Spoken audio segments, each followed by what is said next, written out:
I am local Janet Maate from Kasese district, a member to International Women in Coffee Alliance, the Uganda-Chapter, which I joined after some good years in coffee industry.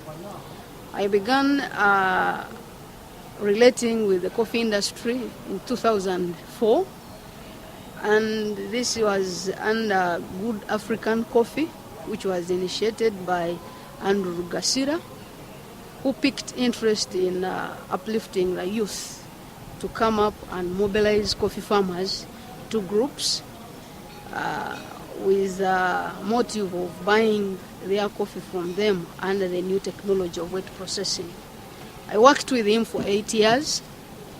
Then later on I moved on, got another job with Hans R. Newman Stiff Tank Africa, which has helped a number of farmers in the Rwenzori region to improve their quality. They do a lot of work starting from farm, teaching them in good agronomic practices. That was after forming groups again. We formed a number of POs, which was totaling to around 8,000 farmers. That was with Hans R. Newman Stiff Tank Africa Foundation. After forming those groups, we trained them. After the trainings, we were training both agronomy and marketing. I was leading these groups in marketing as a commercial coordinator. Right now I'm working with them as an organization development officer.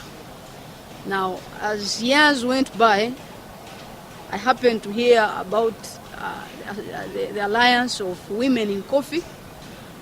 And with the interest I had in coffee for those which had begun developing in coffee, I thought it was so much important to join this team.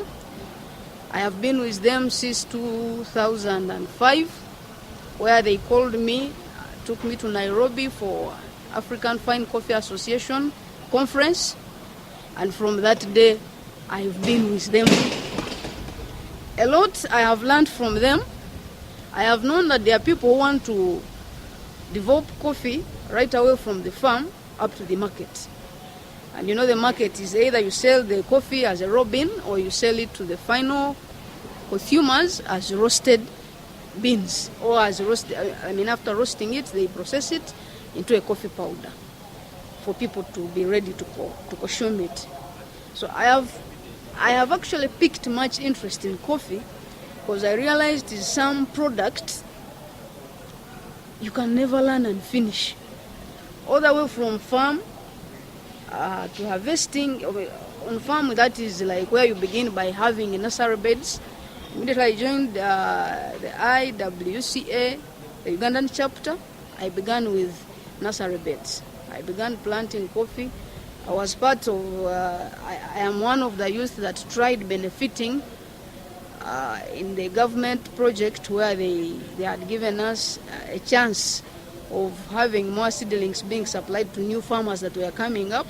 I supplied like 2 times, but I couldn't continue because I had sometimes busy schedule with office work. Sometimes I couldn't manage investing back because it is some activity that needed money and I couldn't have enough time to always keep investing in that project. So I did some nursery farming. Later on, I began developing interest in having my own plot of farm. At home, the family members gave us an opportunity to have small portions where we can practice farming. Thank God we at least have a relatively bigger farm. I talked with my other 2 followers, whom I tried convincing to come into coffee farming. We are now in a scheme of coming up with around a total number of around 10 acres, though we are just beginning to develop that small farm. Last season, recently, we planted around 1,200 coffee seedlings, the 3 of us, I and my followers. We are working out on a farm where hopefully thinking that if we came up with around 10 acres of coffee, it is something that can employ us at home as youth and possibly put us to another level. One thing I've come to realize, the youth have not gone in too much into coffee. It is a crop that somehow takes a longer time to begin flowering, for you to begin reaping something out of it. Now you find it becomes very hard for us as youth to get the little money I normally earn from my small job and invest it in farming, wait for like between 1 to 2 years to begin harvesting something out of that farm. I was of the view that if government and other projects would come around, or even through the International Women Coffee Alliance chapter, if they would assist us as youth to come up with short-term projects. Let me say, for example, like where you can grow tomatoes. It takes like around 3 months. It's a short-term project. That project that takes less time, either to mature and give you income, would assist you now to go into a project that takes a longer period. So it has been a challenge on us as youth. We want to see how also we fix ourselves in these new programs, new projects coming on board. But because we don't have enough finances to assist us, we tend to think these are projects of the overgrown people who have retired. They have the money, they have land where they can practice these projects. For example, I will give an example of where a majority of the youth in Uganda, of course, like if I can say, we don't have our own land. When like I'm mentioning that I have land where I've planted coffee, it is land for the family. That means that is to a family which can be more reasonable. It will give you a portion where you can put some small coffee, and coffee being a perennial crop, it takes actually even many more years for you to keep harvesting.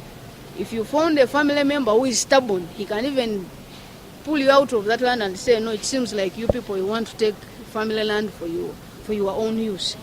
So there is a lot that needs to be done to assist youth have land, whether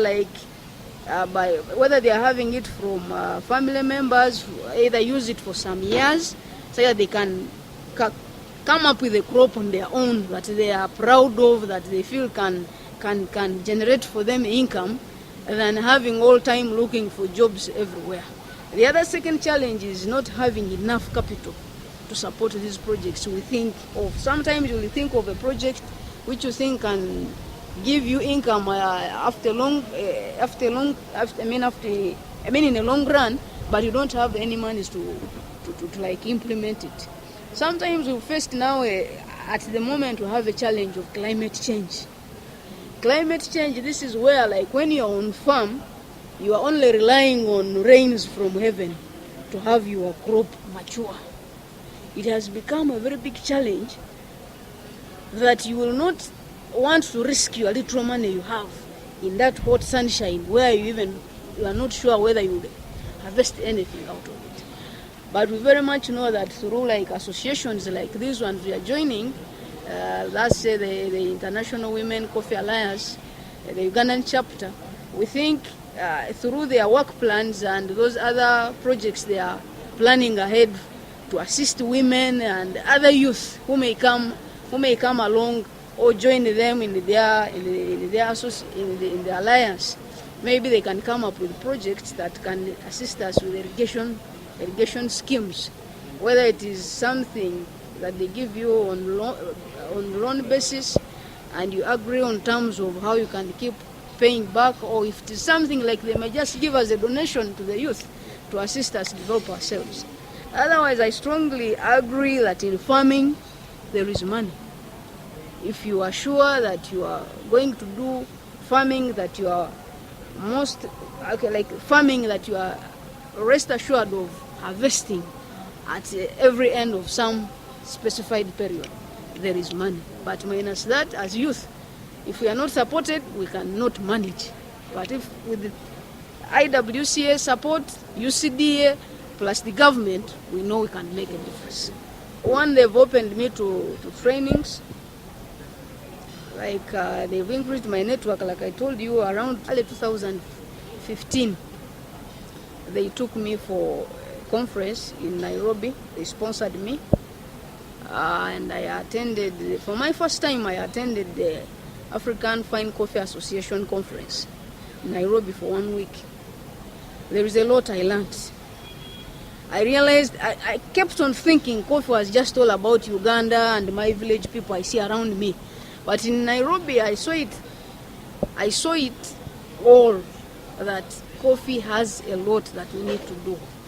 I saw people on the coffee value chain, right away from farming up to the consuming, up the consumption level, where like we are able to interact with I would interact with both farmers, we would interact with these organizations that were ready to assist farmers. I interacted with the government bodies, I interacted with exporters, I interacted with roasters, I interacted at all levels.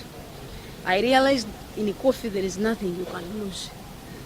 I realized I actually learned so much, so many things in that trip I had to Nairobi. Like they have affiliated us to some other chapters outside Uganda.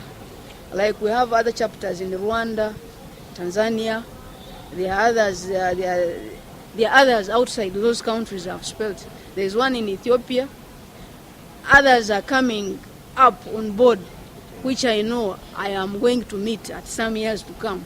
I have high hopes in this alliance.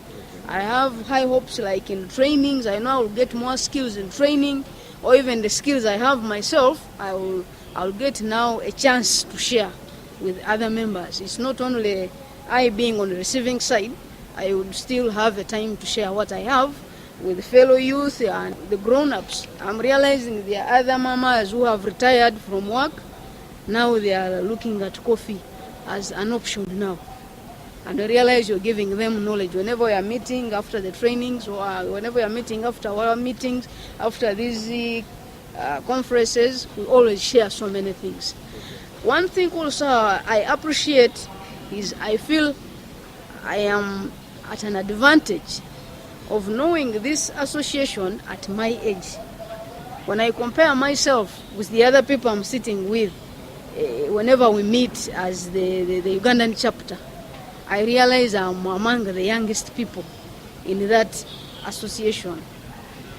This teaches me, or it even opens up my mind that I still have more chances ahead to even learn much more things about coffee.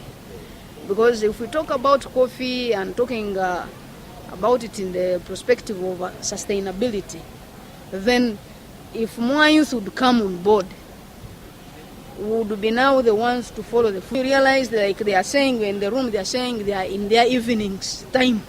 So it's us next to carry on the mantle.